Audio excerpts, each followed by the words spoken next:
ओम त्र्यंबकम यजामहे सुगंधिम पुष्टिवर्धनम उर्वारुकमेव बंधनान मृत्योर्मुक्षीयमामृतात्। जो लोग सोमवार के दिन प्रातः काल भगवान शिव की उपासना करके, भगवान शिव की पूजा करके इस महामृत्युंजय मंत्र का रुद्राक्ष की माला पर 108 बार जब करते हैं, आप विश्वास करिए वो हर प्रकार की दुर्घटना और अकाल मृत्यु से सर्वथा वंचित रहते हैं, इसमें कोई संदेह नहीं। पंडित जी बहुत बहुत स्वागत है आपका। धन्यवाद। हमने कालचक्र में आपको पहले भी कई बार बताया है कि अलग अलग चीजों से शिव का रुद्राभिषेक करने से हमें क्या क्या फायदे होते हैं, लेकिन क्या आपको पता है कि गलत समय पर किए गए रुद्राभिषेक से शिव तो नाराज होते ही हैं, साथ ही हमारी परेशानियां भी बढ़ जाती हैं। इसीलिए कब करें और कब ना करें भोलेनाथ का रुद्राभिषेक, यही आज कालचक्र में पंडित सुरेश पांडे जी हमें बताने वाले हैं। साथ ही साथ सही समय पर किए गए रुद्राभिषेक से हमें क्या क्या फायदे होते हैं और गलत समय पर रुद्राभिषेक करने पर हमें क्या नुकसान होते हैं, ये भी आज पंडित जी बताएंगे। साथ ही राशि अनुसार नौकरी में सफलता पाने के लिए 2 उपाय भी पंडित जी आज आप सभी को बताएंगे। आज की चर्चा को आगे बढ़ाएं, इससे पहले जान लेते हैं आज का शुभ मुहूर्त।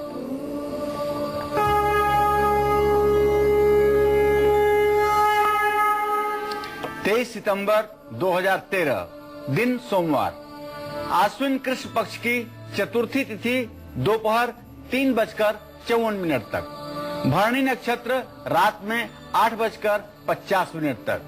आज राहु काल सुबह 7:30 बजे से 9 बजे तक। आज चतुर्थी का श्राद्ध है। जिनके माता पिता पूर्वज चतुर्थी तिथि के दिन समाप्त हुए हों, देह त्यागे हों, उनको आज चाहिए कि अपने माता पिता या अपने परिजन का श्राद्ध करें।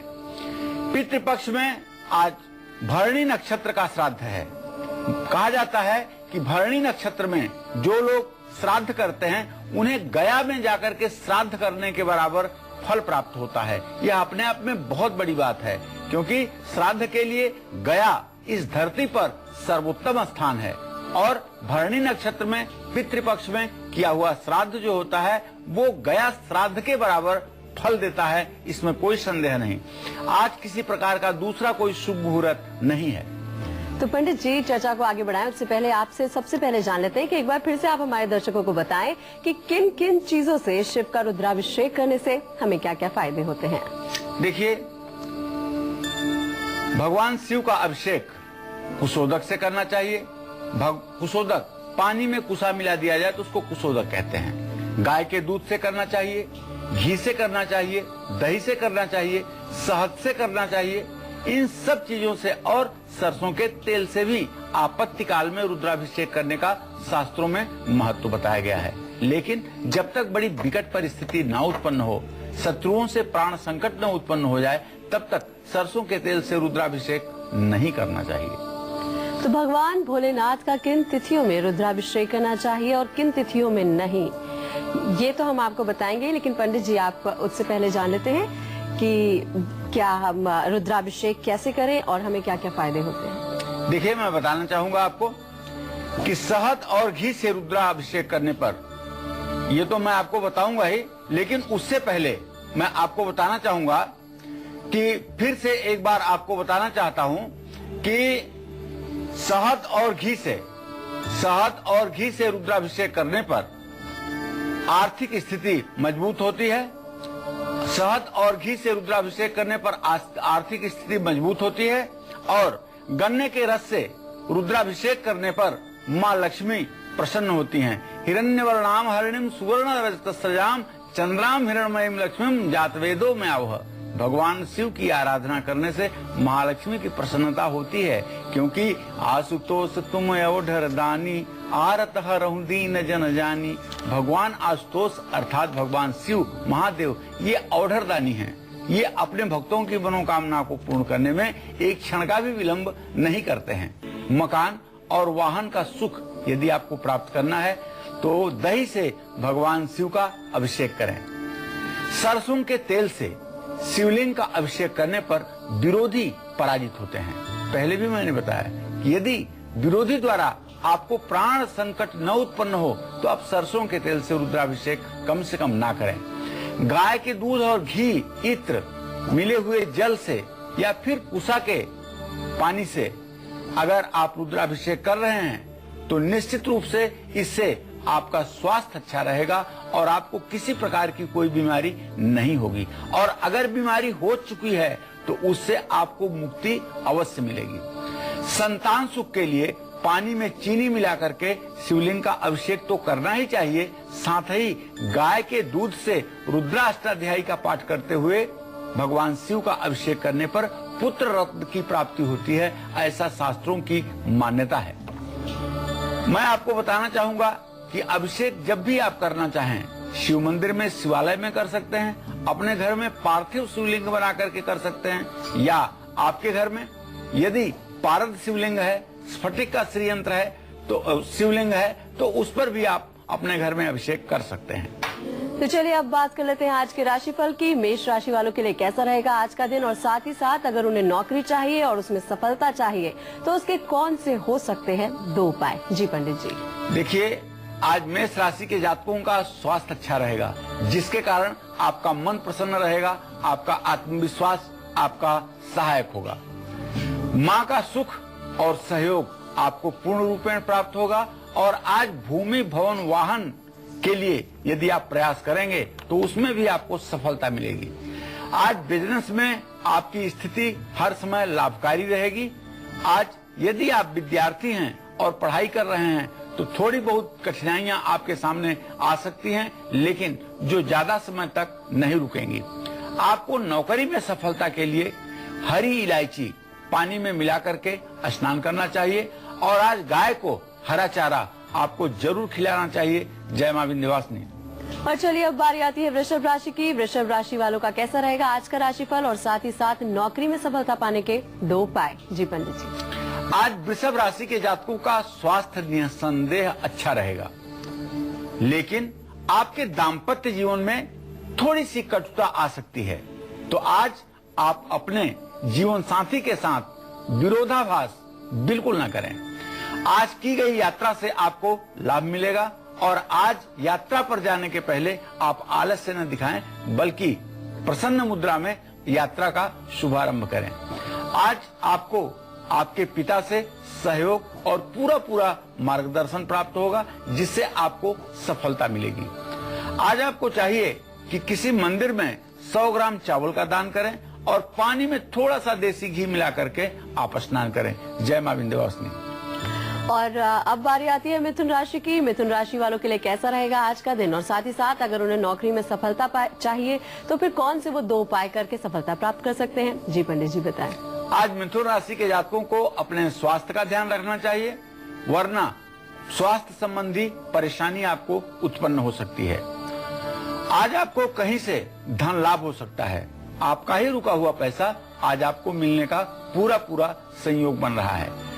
व्यवसाय में आपको सफलता मिलेगी, और आपका आत्मविश्वास एवं पराक्रम ये दोनों आज मजबूती के साथ आपका साथ देंगे। आज आपको चाहिए नौकरी में यदि आप सफलता चाहते हैं तो थोड़ा गुड़ पानी में मिला करके आपको स्नान करना चाहिए, और 100 ग्राम साबुत उड़द की दाल आपको दान जरूर करना चाहिए। जय मां विंध्यवासिनी।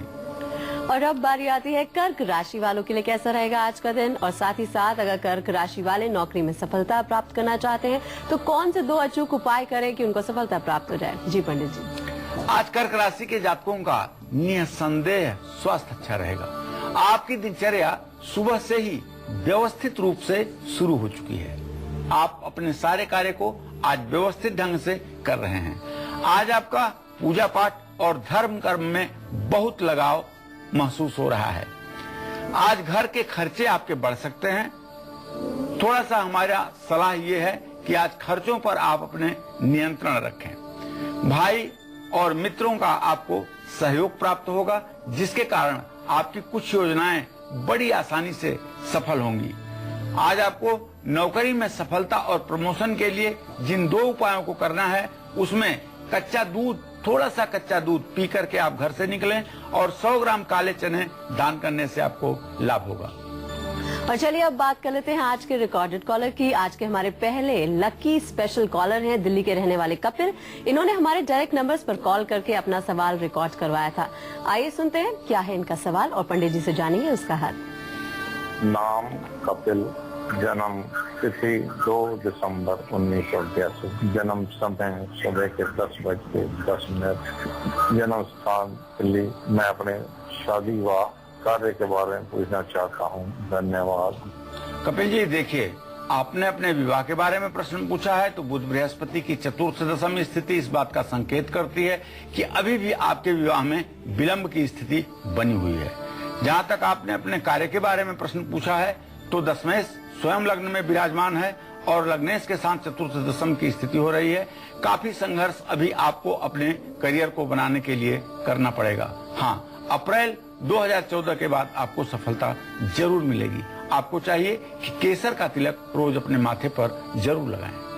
तो पंडित जी अब हम आपसे जानेंगे कि किन किन तिथियों में अगर हम शिव का रुद्राभिषेक करते हैं तो हमें जीवन में सुख शांति मिले, घर में खुशहाली आए। कौन कौन सी तिथि है ऐसी जिन पे हम रुद्राभिषेक करें?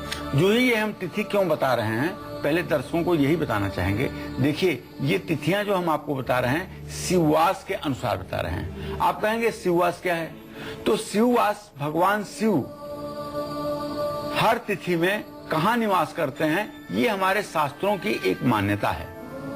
जैसे तिथिम च दुगुणिम कृत्वा पंचभिर्भाग माहरेत सप्तभिस्तु हरेत भागम शेषांके फलमादिसे।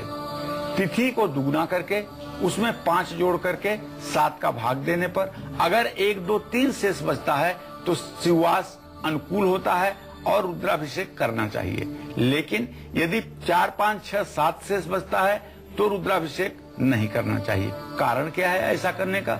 तो एकेन बसते कैलाशे, एक शेष जब बचता है तो भगवान शिव कैलाश पर्वत पर रहते हैं। द्वितीयम गौरी सन्निधौ, अगर 2 शेष बचता है तो भगवान शिव माता पार्वती के साथ रहते हैं। तृतीयम वृषभारूढ़म, अगर 3 बचता है तो भगवान शिव बैल पर आरूढ़ होते हैं। सभा यात्रा चतुर्थ के, और 4 शेष बचता है तो सभा यात्रा में होते हैं। इस तरह से शिववास का विचार करते हुए आज हम आपको तिथि बताएंगे कि किस तिथि को आपको करना चाहिए, किस तिथि को आपको नहीं करना चाहिए। तो इस क्रम में आपको बताना चाहूंगा कि कृष्ण पक्ष की प्रतिपदा, अष्टमी और अमावस्या तिथि में, साथ ही शुक्ल पक्ष की द्वितीया, नवमी तिथि के दिन भगवान शिव माँ गौरी के साथ होते हैं। इन तिथियों में रुद्राभिषेक करने से घर में सुख समृद्धि बढ़ती है। हाँ, कृष्ण पक्ष की चतुर्थी और एकादशी तिथि में, साथ ही शुक्ल पक्ष की पंचमी और द्वादशी तिथि में भगवान शिव कैलाश पर्वत पर निवास करते हैं और इस समय उनका अभिषेक करने से परिवार में सुख शांति रहती है। तो इस तरह से यदि इन तिथियों को आप नोट कर लेंगे तो कभी भी यदि आपको रुद्राभिषेक करने की आवश्यकता होगी तो आपको इससे सहायता मिलेगी। हमारे साथ एक कॉलर जुड़ गए हैं फोन लाइन पे। सुनील हैं ग्वालियर से। जी सुनील, आप अपने तिथि बता के सवाल कर सकते हैं। 19/5/1965। जी, सवाल पूछिए। सवाल कर सकते। पूछना चाह रहा था सर मैडम के 7-8 साल से मैं बहुत परेशान हूँ, कुछ भी काम धंधा नहीं जम रहा, कुछ समझ में नहीं आ रहा क्या करूँ। सुनील जी देखिए, आपने प्रश्न किया है अपने रोजी रोजगार के संदर्भ में। मैं बताना चाहूंगा कि आपके 10वें भाव का स्वामी मंगल इस समय प्रश्नकाल में नीच का होकर के कर्क राशि में बैठा हुआ है, जिसके कारण आप रोजगार में सफलता नहीं प्राप्त कर पा रहे हैं। और चंद्रमा केतु के साथ है जो आपके प्लानर पॉइंट को प्रदर्शित करता है, अर्थात आप सटीक योजना नहीं बना पा रहे हैं। आपको चाहिए कि किसी गुरुजन से, किसी बड़े लोगों से मिल करके, परामर्श करके अपने अनुकूल आप जीविका का क्षेत्र चुनिए। आपके प्रश्न के आधार पर मैं आपको बताना चाहूंगा कि यदि आप अपने जीविका का क्षेत्र धातु से जुड़ा हुआ कोई व्यवसाय करके करते हैं या धातु से या मेटल का काम करने वाले किसी संस्थान में आप प्रयास करते हैं तो आपको सफलता मिलेगी। कब और किस चीज से शिव का रुद्राभिषेक करने से मिलेंगे सारे सुख, और किस समय शिव का रुद्राभिषेक बिल्कुल नहीं करना चाहिए, यही आज बता रहे हैं पंडित जी। तो पंडित जी अब बताइए कि किन तिथियों में हम रुद्राभिषेक करें शिव जी का, जिससे कि शिव जी प्रसन्न हो जाएं। देखिए, भगवान शिव का जब वास पृथ्वी लोक पर हो, कैलाश पर हो, माता गौरी के साथ रहे, तो ऐसे में रुद्राभिषेक करना लाभकारी होता है। कृष्ण पक्ष की पंचमी तिथि, द्वादशी तिथि में, साथ ही शुक्ल पक्ष की षष्ठी तिथि और त्रयोदशी तिथियों में महादेव नंदी पर सवार होकर के विश्वारूढ़ नंदी पर सवार होकर के संपूर्ण विश्व का भ्रमण करते हैं। मैंने शुरू में ही बताया आपको कि जब भगवान नंदी पर सवार रहे तो उनकी उपासना, उनका अभिषेक करना निश्चित रूप से मनोकामना को पूर्ण करने वाला होता है। इन तिथियों में रुद्राभिषेक करने से भगवान शिव का आशीर्वाद प्राप्त होता है, उनकी कृपा मिलती है और सभी काम पूरे होते हैं। इसी क्रम में ज्योतिर्लिंग में जैसे 12 ज्योतिर्लिंग हमारे धर्म शास्त्रों में हैं, उज्जैन, महाकालेश्वर, त्र्यंबकेश्वर, काशी विश्वनाथ, सोमनाथ, द्वारका धाम। तो इस तरह से जितने हमारे ज्योतिर्लिंग हैं, ज्योतिर्लिंगों में शिव प्रदोष का व्रत हो उस दिन सावन के सोमवार में किसी भी मुहूर्त में आप रुद्राभिषेक कर सकते हैं। यह भी आपके मनोकामना को पूर्ण करने वाला होगा। तो निश्चित रूप से यदि ऐसा आप करते हैं तो यह आपके लिए लाभकारी होगा, इसमें कोई संदेह नहीं।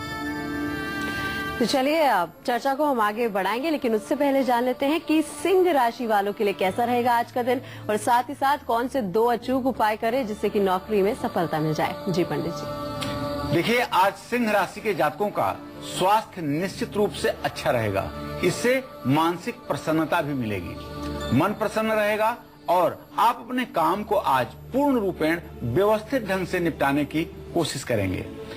नकारात्मक ऊर्जा आपकी दूर होगी और आपकी सोच सकारात्मक होगी, कारण आपके आत्मविश्वास में आज वृद्धि है।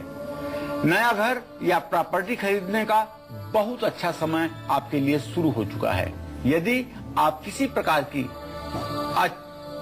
अचल संपत्ति बनाना चाहते हैं तो यह आपके लिए शुभ अवसर है। आप प्रॉपर्टी में निवेश कर सकते हैं।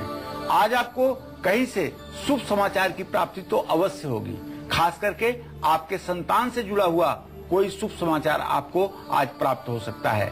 आज आपको चाहिए कि आप नौकरी में, व्यवसाय में सफल रहें। इसके लिए आज आप इत्र का इस्तेमाल जरूर करें और काले तिल पानी में मिला करके स्नान करें। यह आपके भाग्योदय में 4 चांद लगाएगा। जय मां विंध्यवासिनी।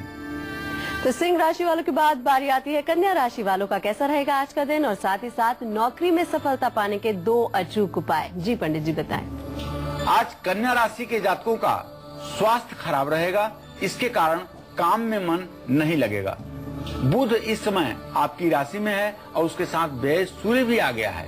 सोच समझ करके ही खर्च करिए, वरना आर्थिक तंगी हो सकती है। आज आपके बच्चों की तरक्की होगी। आज आपके बच्चों से जो समाचार जुड़ा हुआ होगा वो निश्चित रूप से शुभकारी होगा।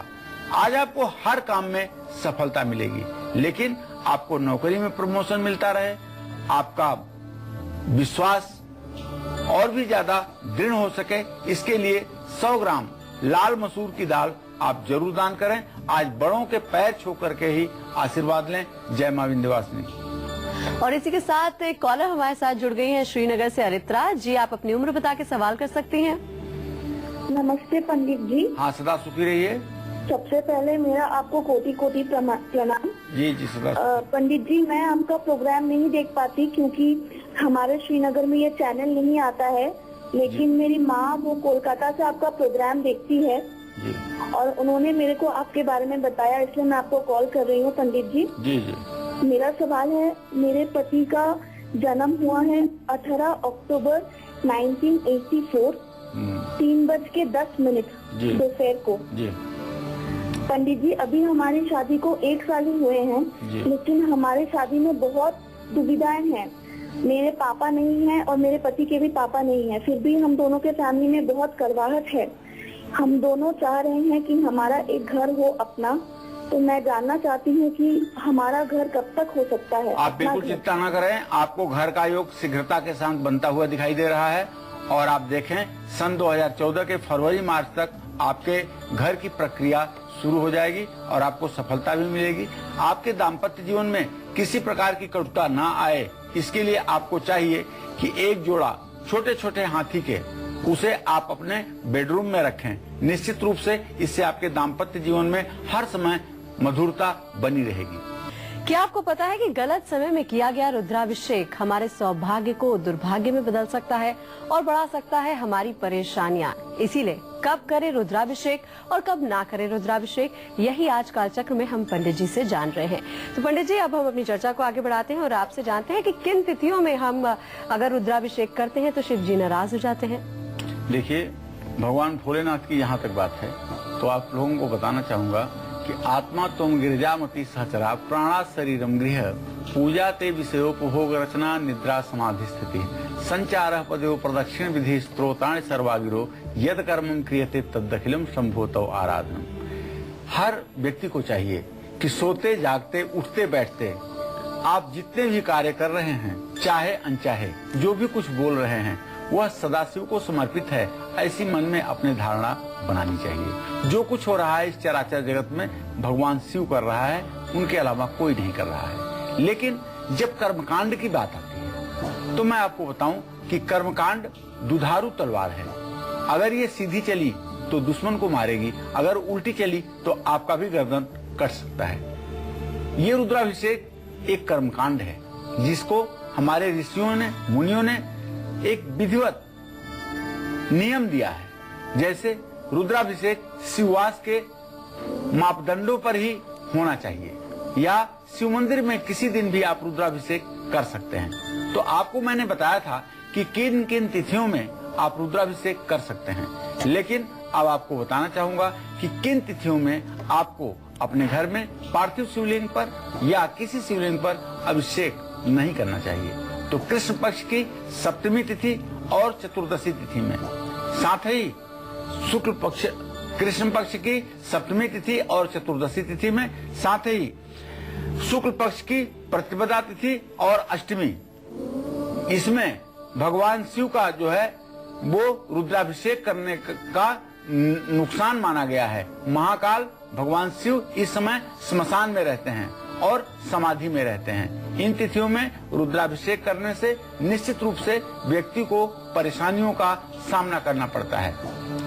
कृष्ण पक्ष की द्वितीया तिथि और नवमी तिथि में, साथ ही शुक्ल पक्ष की तृतीया और दसवीं तिथि में महादेव देवताओं की सभा में, सभा यात्रा चतुर्थ के 4 शेष बजता है तो सभा यात्रा में रहते हैं, देवताओं की समस्याओं को सुनते हैं।